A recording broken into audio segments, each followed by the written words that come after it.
बना दिए, दूध की नहरें बहनी शुरू होगी। हमने बोला भाई अब पाकिस्तान ने इतने फ़ायदे लिए, हम भी कुछ ले रहे हैं। देखिए हमें थोड़ी-सी अकल ले जाती है, लेकिन हमने पाकिस्तान से सीख लिया है। जैसे आपने 25-26 बिलियन डॉलर फ्री में मिल गए आपको। हमने बोला चलो बहती गंगा में हम भी हाथ धो लेते हैं। मिडल ईस्ट पैसे लगाने को तैयार है, लगवा लेते हैं, क्या दिक्कत है उसमें? तो आपने 25-26 बिलियन लिए, हमारा कोई ऐसा नहीं है कि हमने कुछ लेना है, हम लेंगे बिज़नेस। जो रेलवे लाइन पड़नी है वो भारत लेगा, आगे जो रेलवे चलनी है वो भी भारत देगा, ट्रेड भी भारत से होना है। देखिए we are not importing much products from Middle East, हम तो एक्सपोर्ट ही करने की बात करते हैं। साउथ ईस्ट एशिया को हमने ऑलरेडी अपने पाले में ले लिया है कि आपके सारे प्रोडक्ट्स हम यूरोप तक भेजेंगे through this corridor. That means Bharat अब हब बनने वाला है इन साउथ ईस्ट एशिया के लिए, and they have said yes also. लेकिन चाइना को अगर हम पहले फोकस करें, आपके ख्याल से चाइना की क्या फीलिंग्स होंगी? चाइना क्या सोचेगा कि मैं इधर सी पैक कब से बना रहा हूँ और नहीं हो पाया, और इंडिया का जब ये प्रोसेस ये देखेंगे, ये प्रोजेक्ट देखेंगे, तो आपके ख्याल से चाइना से कोई स्टेटमेंट आएगी? देखिए चाइना बहुत तेजी से प्रोजेक्ट्स को पूरा करता है। उसका अगर लॉन्गेस्ट कोई प्रोजेक्ट है वो है सी पैक, अभी तक पूरा नहीं हुआ और अगले 10-20 साल भी पूरा नहीं होने वाला। भारत की आज की डेट में अगर आप देखें इंफ्रास्ट्रक्चर, मोदी जी आज डिक्लेयर करते हैं, बोलते हैं 2 साल में पूरा हो जाएगा। अब तो हम बात करते हैं कुछ महीनों की। अभी ये जो कॉरिडोर है ये भी इन्होंने 2 या 3 साल का प्रोजेक्ट है कि इसके अंदर-अंदर हमने पूरा करना है। Now Bharat is working at a super speed. देखिए प्रोजेक्ट को पूरा करने के लिए एक ही चीज चाहिए होती है, प्लानिंग एंड पैसा। प्लानिंग ऑलरेडी हो चुकी है, पैसा सऊदी ने और यूएई ने ऑलरेडी बोल दिया कि हम लगाने को तैयार है। तो पैसा आपके पास है, प्लानिंग आपके पास है, टेक्नोलॉजी हमारे पास है, इसको रोकने वाला कोई है ही नहीं। सो चाइना को दर्द होगा क्योंकि चाइना का बहुत बड़ा इंटरेस्ट था इस एरिया में। और जैसे ही हमारा ये ट्रेड रूट बनता है, चाइना की जो दादागिरी थी बीआरआई को लेकर वो भी हमने खत्म कर दी है। ज़ाहिर है G20 एक बहुत ही अजीम शान किस्म का इवेंट है और ये सक्सेसफुली कंक्लूड हो गया है डिस्पाइट मैनी कंसर्न्स और अंदाजे, और specifically on the international level पे जो रूस यूक्रेन इशू था, चीन अमेरिका इश्यूज थे, इसके बावजूद उन्होंने कंसेंसस डेवलप कर लिया। तो ये एक बहुत ही बड़ी सक्सेसफुल किस्म की बात है। एक दूसरा ये था कि उन्होंने जो मुख्तलिफ सतहों पे जाके तो मुख्तलिफ मुल्कों को इन्वॉल्व किया, तो ये भी एक बड़ा प्लस पॉइंट है, चूँकि उन्होंने इसको in the long run diplomatic opening उसकी जो है वो बुनियाद बनाया है। अब जो इसके फ़वाइद हैं वो ज़ाहिर है भारत के लोग जानते हैं। बेशुमार माहदे हुए हैं, बेशुमार मेमोरेंडम ऑफ अंडरस्टैंडिंग तो साइन हुए हैं, और इसी मौके पे जो है जो कॉरिडोर का इशू चला है कि सऊदी अरबिया ये मंसूबा भी सामने आया जो पहले डिस्कस नहीं हुआ था। इसको मैं कहूँगा 1-5-2 काज।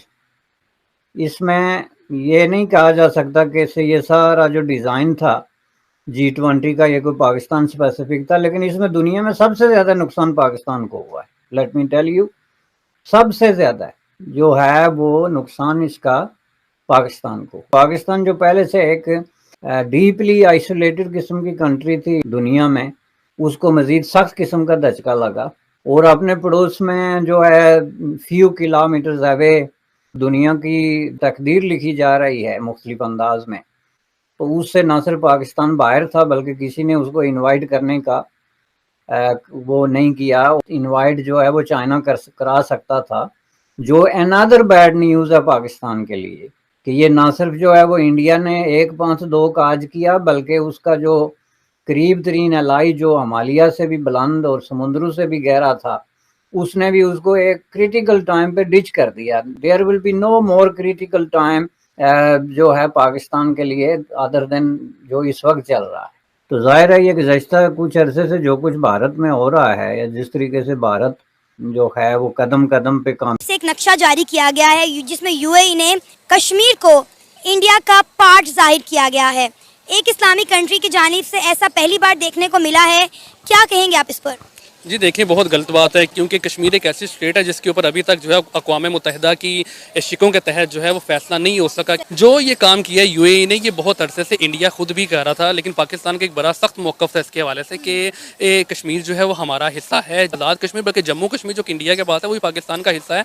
या तो रेफरेंडम करवा के उनको आज़ादी दी जाए कि वो जहाँ पर मर्जी जाना चाहें, लेकिन रेफरेंडम होना चाहिए। लेकिन जो अब यूएई ने खुद एक काम किया है, मैं समझता हूँ इसके पीछे हमारे हुक्काम की भी बहुत ज़्यादा गलती है कि उन्होंने इस तरह तरह से पोर्ट्रे नहीं किया कश्मीर के मुद्दे को दुनिया में। पाकिस्तान की आवाज़ इस हवाले से मैं ये भी समझता हूँ कि बहुत ज़्यादा कमज़ोर इसलिए भी है क्योंकि हम खुद जो हैं पाकिस्तानी उस तरह से इंडिपेंडेंट नहीं है क्योंकि अपने फैसले हम खुद कर सकें, अपने फैसलों पर अमल दरामद करवा सकें।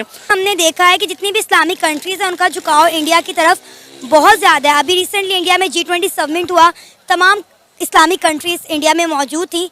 और सऊदी अरब जो है वो इस्लामी लिहाज से बहुत ज़्यादा एक मोतबर मुल्क माना जाता है, लेकिन उनका झुकाव भी वहाँ पे इसलिए है क्योंकि इंडिया जो है वो किसी से एड का तकाज़ा नहीं करता। इंडिया ने जैसे एक अपना जो है वो माशी हब बनाने की कोशिश कर रहा है इंडिया खुद को, तो एक कोई भी मुल्क हो मेरे ख्याल से वो अच्छे ताल्लुकात रखना चाहेगा ऐसे मुल्क के साथ जो कि उनको बिजनेस दे, ना कि ऐसे मुल्क के साथ जो कि उनसे एड लें। तो ज़ाहिर तौर पर अगर मैं भी हूँ या आप भी हों तो आपका झुकाव भी उसी मुल्क की तरफ या उसी शख्स की तरफ होगा जो कि आप पे बोझ ना बने बल्कि आपके बोझ को डिवाइड करे। अगर हम बात करें यूएई की तो उन्होंने एक नक्शा जारी किया है जिसमें उन्होंने आज़ाद कश्मीर को और जम्मू कश्मीर को भारत का हिस्सा जाहिर किया है, लेकिन पहली दफ़ा ऐसा हुआ है कि इस्लामिक कंट्री ने इस तरह की कोई हरकत की है। क्या कहेंगे आप इस पर?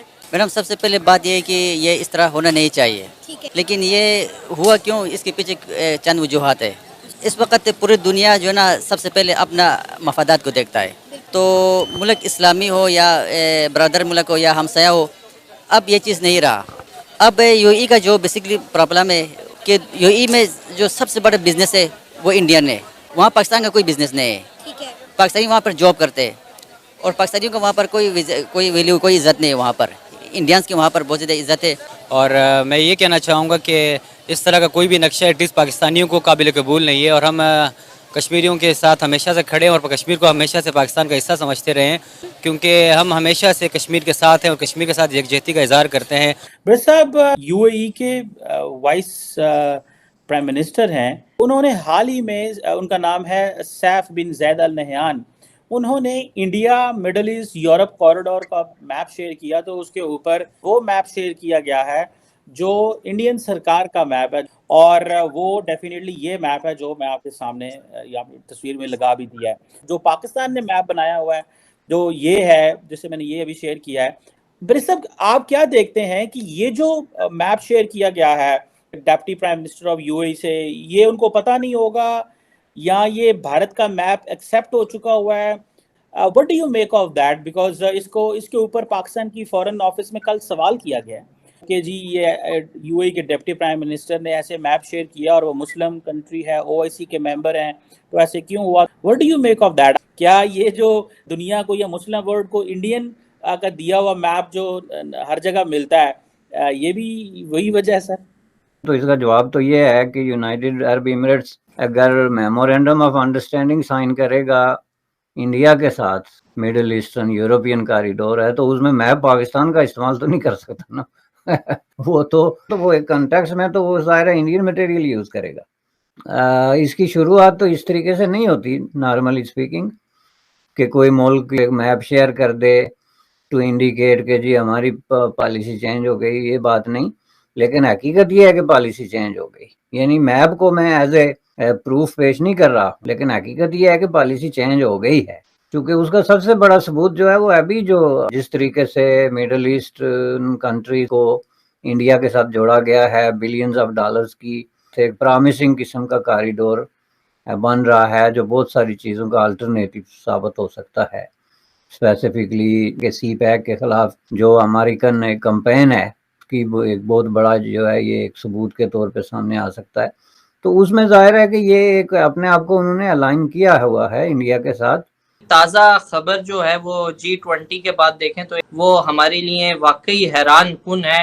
भारत और सऊदीया के रिलेशन में मजीद मतलब जो है डे बाय डे इजाफा होता जा रहा है। अभी जो रिसेंट खबर जो सुनने में आ रही है सऊदी अरब और भारत के दरमियान, जो इंडियन स्पेस प्रोग्राम है इसरो, वो जो सऊदी अरब का स्पेस प्रोग्राम है उसमें हेल्प आउट करेगा उन्हें और मजीद उसको डेवलप करने में जो है वो हेल्प लेगा सऊदी अरब अब भारत से। क्या कहना चाहेंगे सर आप इस बारे में? देखिए जो एमबीएस इंडिया आए थे स्टेट विजिट पे, जो उनका एग्रीमेंट्स हुआ उसके अंदर एग्रीमेंट्स में इसका जिक्र हुआ था कि इंडिया की जो इसरो है वो सऊदी अरबिया के स्पेस एजेंसी को सेटअप करने में हेल्प करेगी। इसमें क्या है कि स्टार्टिंग में जो है वो सिर्फ सैटेलाइट मैन्युफैक्चरिंग में हेल्प होगी और जो नेविगेशन सैटेलाइट्स, कम्युनिकेशन सैटेलाइट्स, जियो सेंसिंग सैटेलाइट्स, ये 3 किस्म की सैटेलाइट्स हैं जिनके ऊपर इसरो मदद करेगा। टेक्निकल असिस्टेंस देगा। और जाहिर सी बात है सऊदी अरेबिया के पास कोई भी लॉन्च व्हीकल नहीं है, तो वो इसरो